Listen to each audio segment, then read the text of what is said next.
This is the fifth day of this March 2026 7-day session.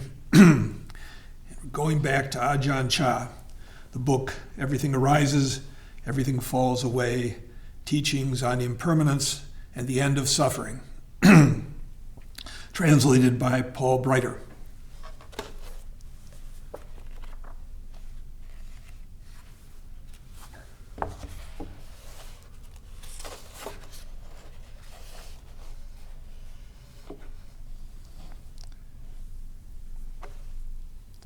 I'm going to start with a section, a passage entitled "The Buddha Didn't Die." Ajahn Chah says, "Fools cry over death. They don't cry over birth. But where does death come from? Doesn't it come from birth? If you cry about people dying, you should cry when people are born. As soon as someone is born, start crying immediately. Oh no, she's come again. She's going to die again. Talk like that. It's more correct that way."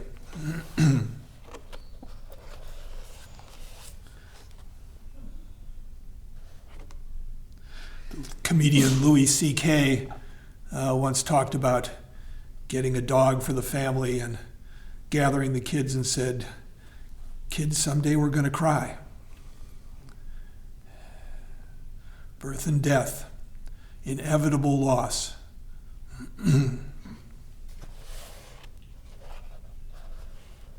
He says, "But now we try to use things like magic, prayers, and incantations to ward off death. What's the point of that? Why don't we try to solve the problem at the source, which is birth? This is like a boxer who gets his teeth knocked out and then ducks. You have to duck before they slug you. These things are useless." The Buddha taught about it. The Buddha taught that having been born, we should find a path to escape death. The Buddha did not die. The Arhats, those who have attained liberation, do not die. They don't die as people and animals do. When death comes to them, they will be all smiles. They will be at ease because they don't die. This is something people can't understand. They can't see it. The Buddha didn't die. The Arhats don't die. Earth, water, fire, air, the four elements simply split up. There is no person in these things. So we say the enlightened ones don't die. They're not born, they do not age, they don't fall ill, they don't die.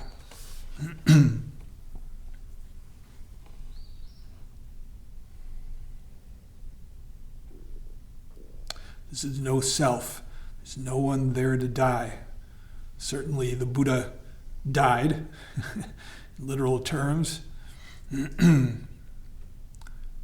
got sick, fell ill. He got old. Really old, like 80.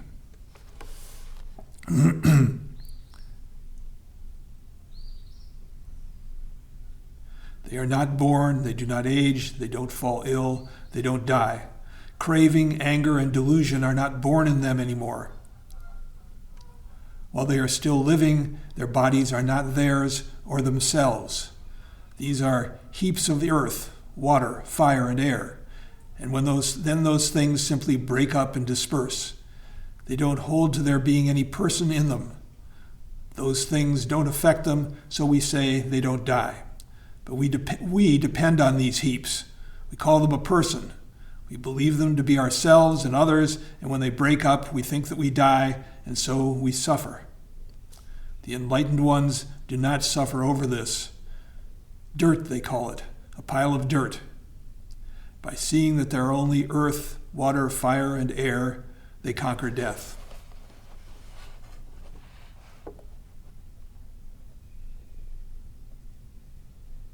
It can be sort of daunting to consider the deeply, deeply enlightened ancestors.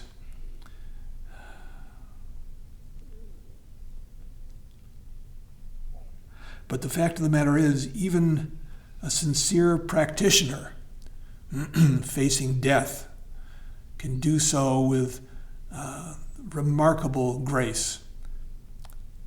And we see people who aren't even practitioners, who carry themselves lightly enough that when the time comes, they can go, take their leave.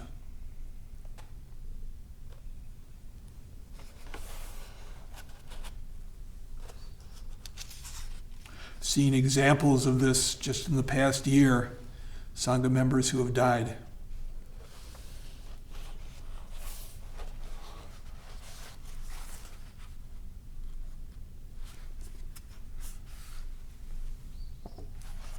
I'm going to skip ahead and read from a section entitled Not Us, Not Ours. And just start here, ways in. He says, when you are at home, all you are hearing and thinking is, this is us, this is ours. Everything is us and ours. You never hear anyone saying, nothing is ours. But when you come to the monastery and listen to a sermon, the Ajahn will say, this is not us. These things are not ours. Hey, what's that about, you will wonder. Why do they talk like that? All these things are certainly mine. I've worked so hard over the years to gather them. Is the teacher lying? Why does he say this is not us, that is not ours? You don't know what to make of it at first. You don't know what to believe. You've always had the idea in your mind that this is me, these things are mine. But whenever you come to the monastery, you keep hearing the same thing. This is not us, this is not ours. The conflict goes on. The world and the Dharma are in conflict. The world will not give up its viewpoint. This is us, these things are ours. But the Ajahns keep telling you, this is not us, these things are not ours. After some time, after getting these reminders regularly and looking at your experience, you can start to gain insight into the way things really are, and your thinking will change. Then you will recognize that what the Ajahns have been telling you is true. But if you only come once in a while, then you are hearing one thing in the monastery, and as soon as you go back home, you will be hearing and thinking somewhere else. And the struggle and dissonance will go on. See this with ourselves when we come to sesshin and then come back home, and all our old habits begin to creep back in. Maybe not as much as before, but we're so susceptible to our environment, to what everyone else thinks. It's amazing how powerful the opinions of others are. They've done experiments in psychology where they have a group of people discussing something or other, and there are a bunch of plants in the group. In fact, everyone's a plant but the one subject. And if everyone else denies what everyone has seen, eventually that person will come around and think, yeah, I must have been wrong.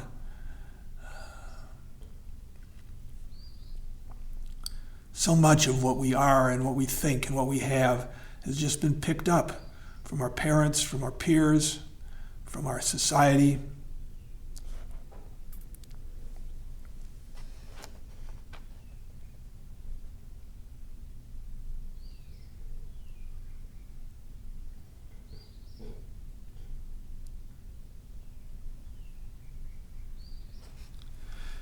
He says it will take a long time of going back and forth to see the truth and make up your mind. You have to go through this, experiencing confusion as to who is telling the truth. But thinking it through and meditating on it, you can start to see clearly. Listening to Dharma has value like this. Over time it sinks in, and you will begin to investigate sincerely and persistently. Learning about the shortcomings of the world, becoming aware of your aging, you begin to take it to heart. Most people resist hearing these things at first, but after some time we may come around. Then we realize that the teachings are true. What is called ours is just a convention. What we call me is just a convention.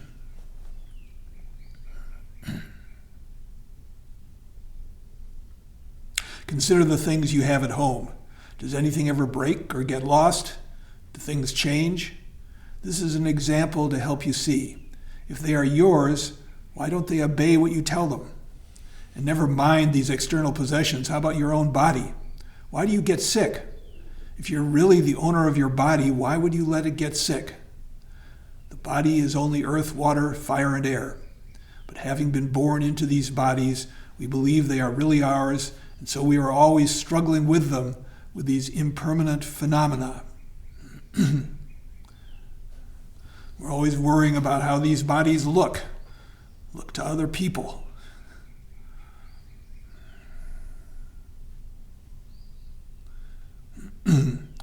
People struggling with, my nose is too big, my ears are too big, I'm not tall enough, I'm too tall.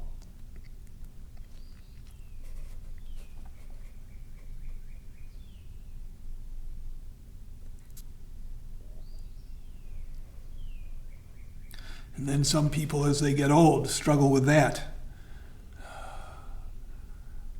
My face is wrinkled. My hair is thinned. As Ajahn Chah would say, well, that's about right.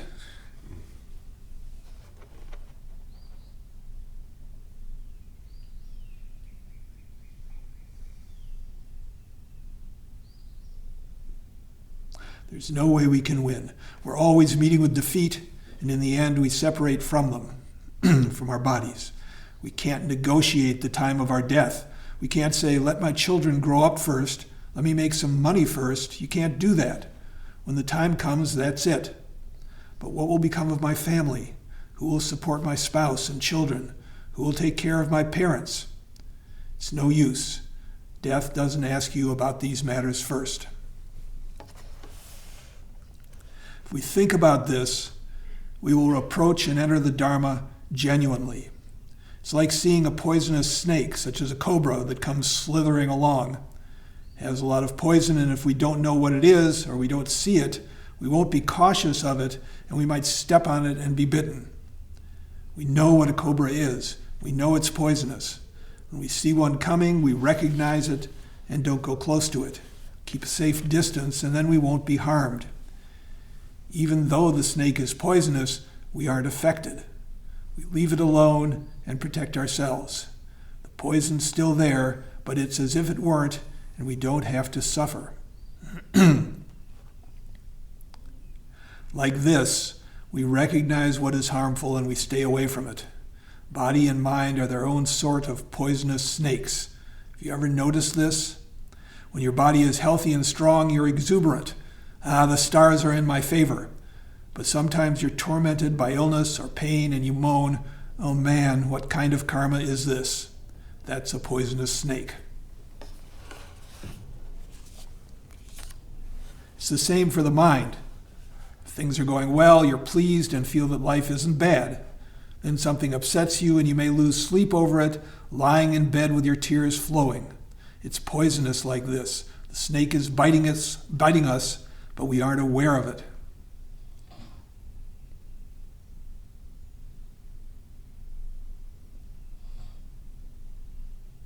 We're just too preoccupied trying to make things come out right, not seeing the situation that we're in.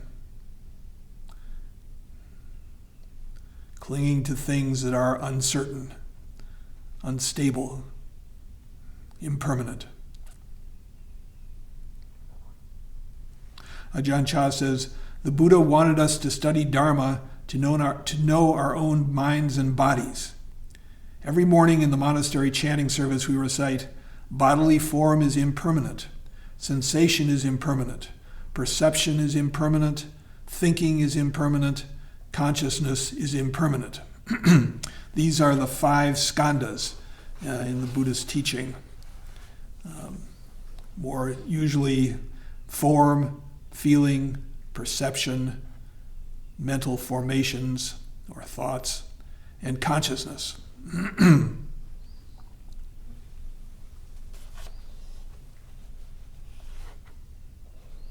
He goes on, and then bodily form is not oneself or one's own, and so on for the other aggregates. For people who don't know what the skandhas are, it's a word that means heap. I think the image is like a heap of reeds that are leaning against each other. They're inherently unstable, and yet we take them as things. So they're often called also the aggregates.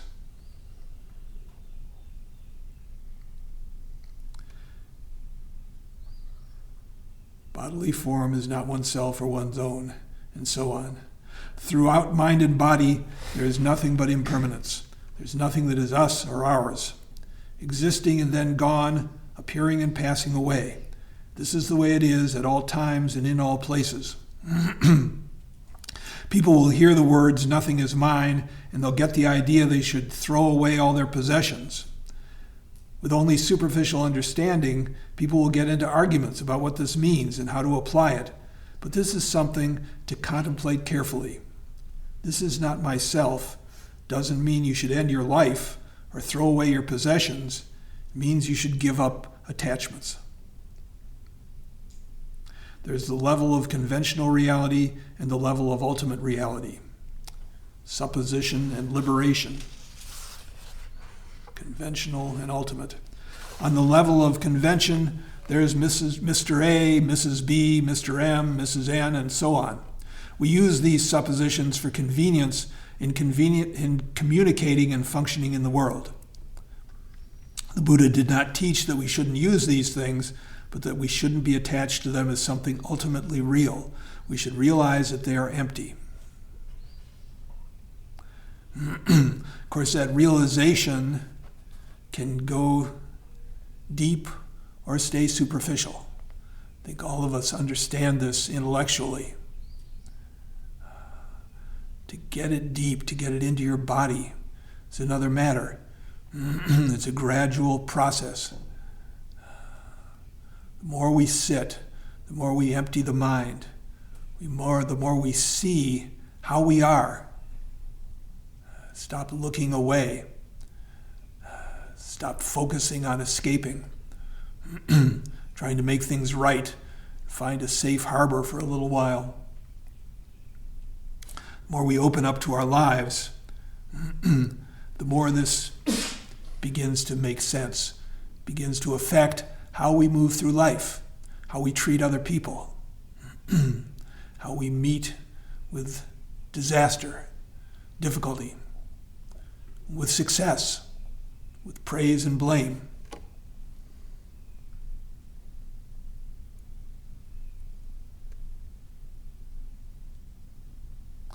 If we only look superficially, he says, things appear to be real. But if we investigate thoroughly to the core, they are merely so much, merely body, merely mind, merely happiness, merely suffering. That's all. In the end, if we don't understand these things, they're poisonous like the cobra that can kill us and that we pick up or step on because we don't know what it is. If the mind isn't aware of its desires and defilements, we suffer. They can lead us into a lot of confusion and conflict. When the body undergoes its natural course of change, we cry and lament over it. These are the poisonous snakes of body and mind.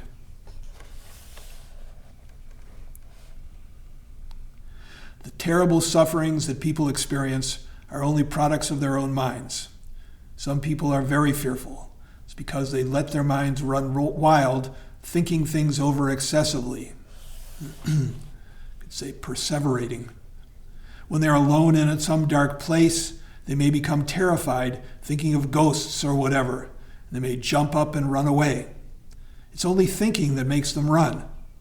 The ignorant mind proliferates its thoughts in this way. It is not us, not ours, not certain in the slightest way, this is the ignorant mind, but it can be trained. If one is bold, one will think differently, increasing boldness and driving out feelings of fear.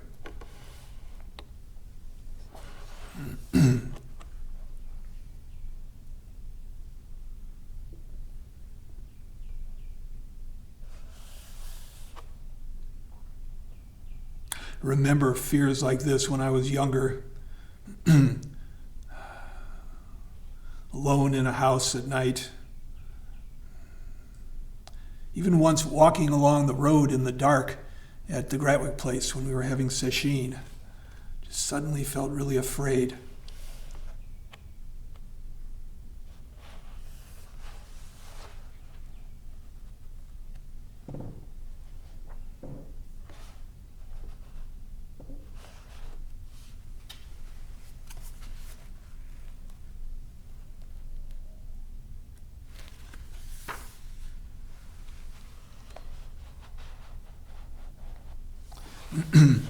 Next section is entitled, Don't Be a Buddha. It says, no matter what kind of Dharma we learn, if we don't realize the ultimate truth of our hearts, we won't reach satisfaction. An apple is something you can see with your eyes. You can't know the flavor of an apple by looking at it, but you do see the apple. You can't see the flavor, but it's there. You can only know it when you pick up the apple and eat it. The Dharma we teach is like the apple. Merely hearing it, people don't really know the flavor. When they practice, then it can be known. The flavor of the apple can't be known by the eyes, and the truth of the Dharma can't be known by the ears. There is knowledge, true, but it doesn't reach the actuality. One has to put it into practice. Then wisdom arises, and one recognizes the ultimate truth directly. One sees the Buddha there. So I compare it to an apple in this way. This knowing the flavor can come in degrees. It isn't necessary for one to have come to awakening to get the taste of the Dharma. Something we grow into. Our appreciation grows over time.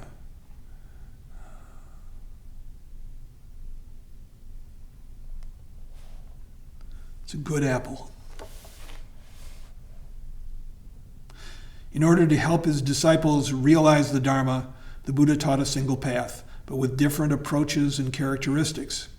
He didn't use only one form of teaching to present the Dharma in the same way for everyone, but he taught for the single purpose of realizing ultimate truth and transcending suffering. All the meditations he taught were for this one purpose.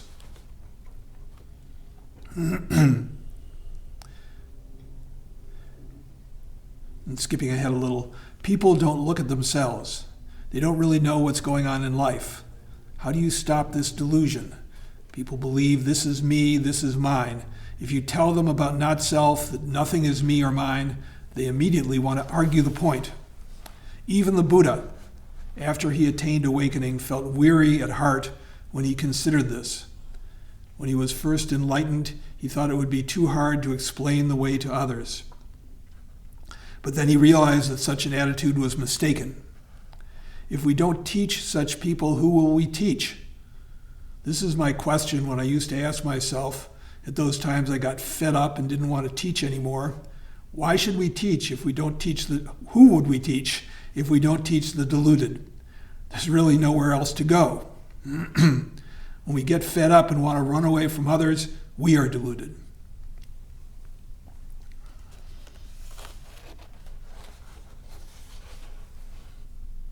Student asks him, how about if we aspire to be Pacceka Buddhas, the solitary realizers? These are the solitary realizers who attain enlightenment without a teacher and don't teach others.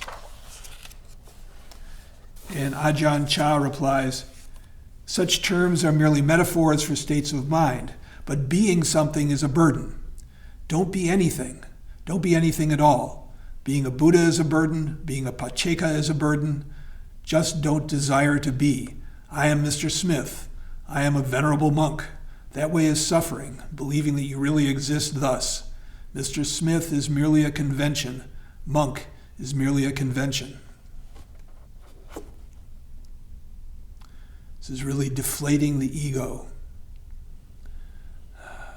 Moving into the world of I'm an ass, you're an ass. It's one of the things that I found so powerful in AA, in Alcoholics Anonymous. Just because that program begins with an admission of defeat.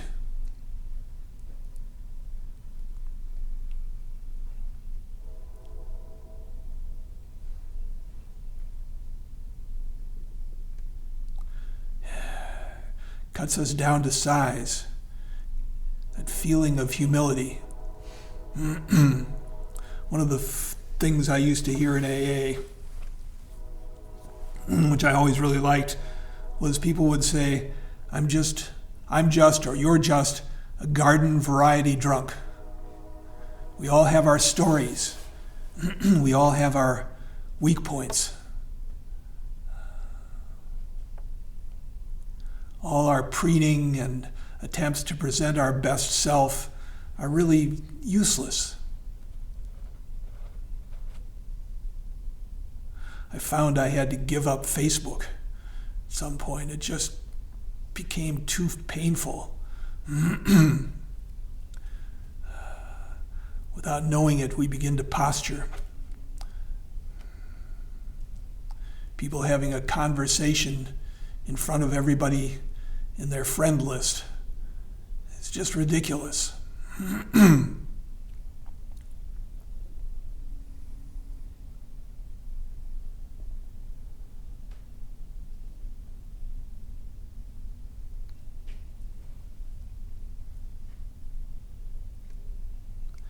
says, if you believe you really exist, that brings suffering. If there's a Mr. Smith, then when someone criticizes him, Mr. Smith gets angry. That's what happens if we hold these things to be real. Mr. Smith gets involved and is ready to fight. If there's no Mr. Smith, then there's no one there, no one to answer the telephone. Bring!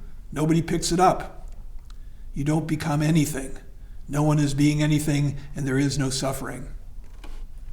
Once a monk came to me, and he urgently confided, Longpor, that's the name for Ajahn Chah, his name that people called him, I have attained stream entry. That's the first level of enlightenment in Theravadan Buddhism. And Ajahn Chah says, all I could think to say was, well, that's a little better than being a dog, I guess. And here the translator notes, calling someone a dog is among the worst insults in Thailand and not done lightly by anyone. Ajahn Chah says, he didn't like that, and he went away in a great huff. The stream enterer was angry.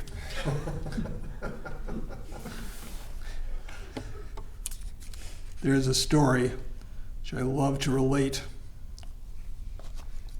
about a poet lived on a river, the bank of a big river in China, and across from him was a Zen master. The poet was named Su Dongpo, and the master Fo Yin.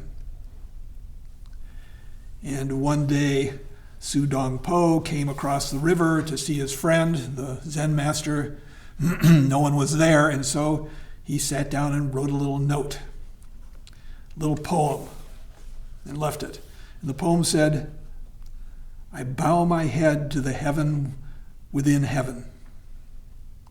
Hairline rays illuminating the universe. The 8 winds cannot move me, sitting upright on the golden purple lotus. The 8 winds are the 8, in Buddhism, Buddhist teaching, the 8 worldly winds. So briefly, they're gain and loss, status and disgrace, praise, blame, pleasure, and pain. Basically, good and bad. Good, bad, good, bad.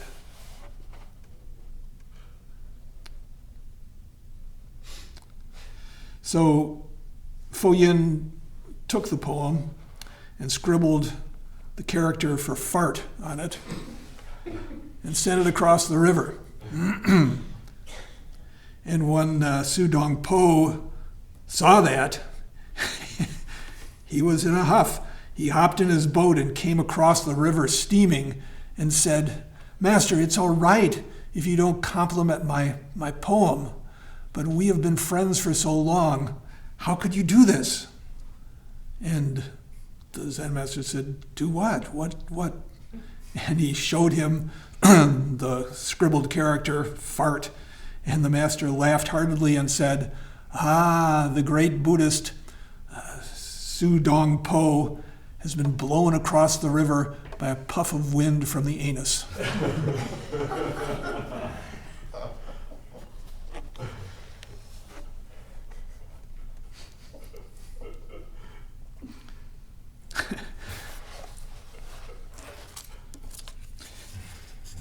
High wind warning.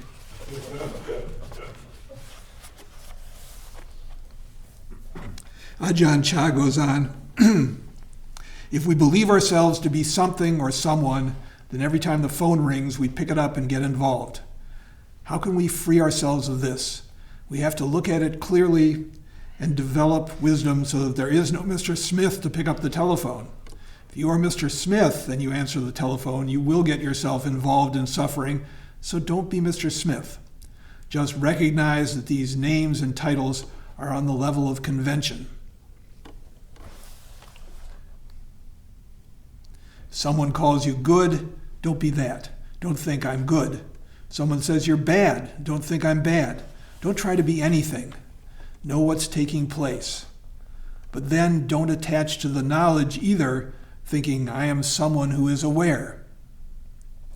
Just don't be anyone.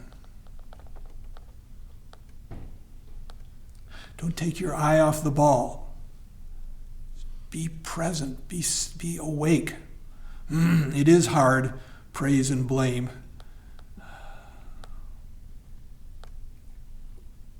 It seems to get easier. I don't want to boast, but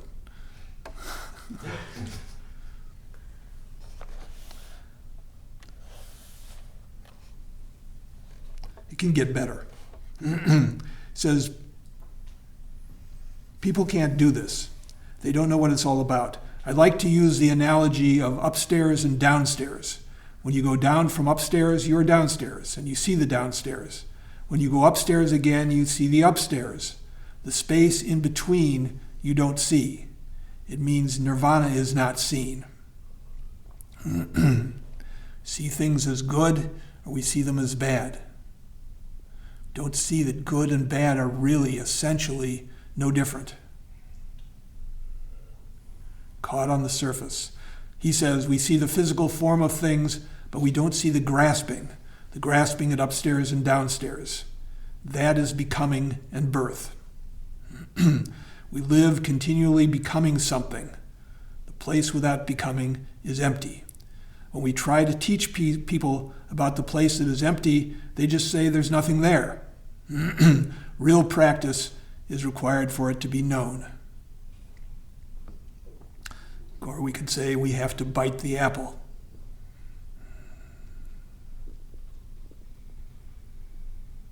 We have been relying on becoming, on self-grasping since the day of our birth. When someone talks about not self, it's too strange. We can't change our perceptions so easily. So it's necessary to make the mind see this through practice, and then we can believe it. Oh, it's really true. When people are thinking, this is mine, they will feel happy. But when the thing that is mine is lost, then they will cry over it. This is the path for suffering to come about. We can observe this. If there is no mine or me, then we can make use of things while we're living without attachment to them as being ours. If they're lost or broken, that is simply natural. We don't see them as ours or as anyone's, and we don't conceive of self or other.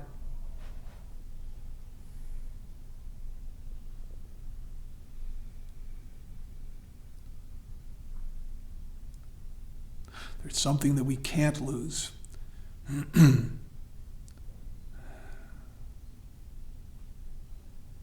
Do we see that?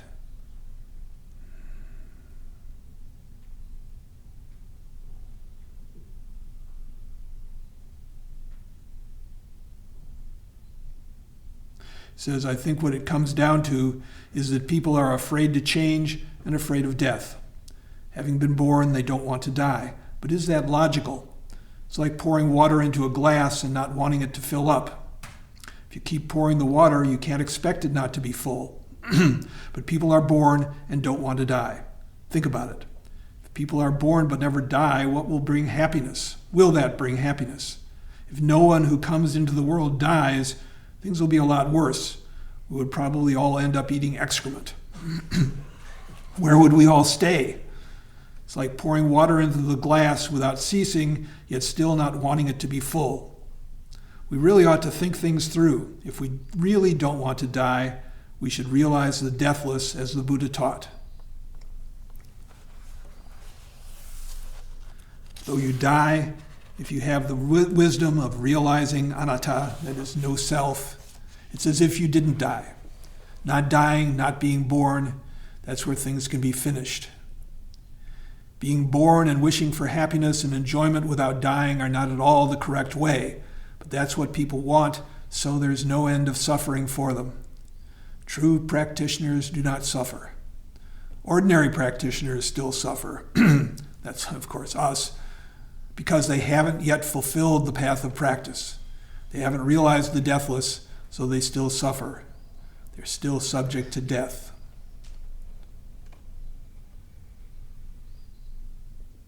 Born of the womb, can we avoid death? Apart from realizing that there is no real self, there is no way to avoid death. I don't die. Conditioned phenomena undergo transformation. That's their nature. This is the Buddha's final words.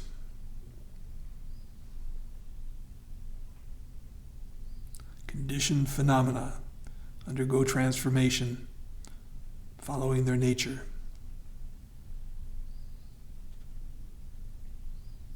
When others look at such a person and try to figure him out, they'll probably see someone who's crazy. But this isn't a mad person. This is someone who is diligent.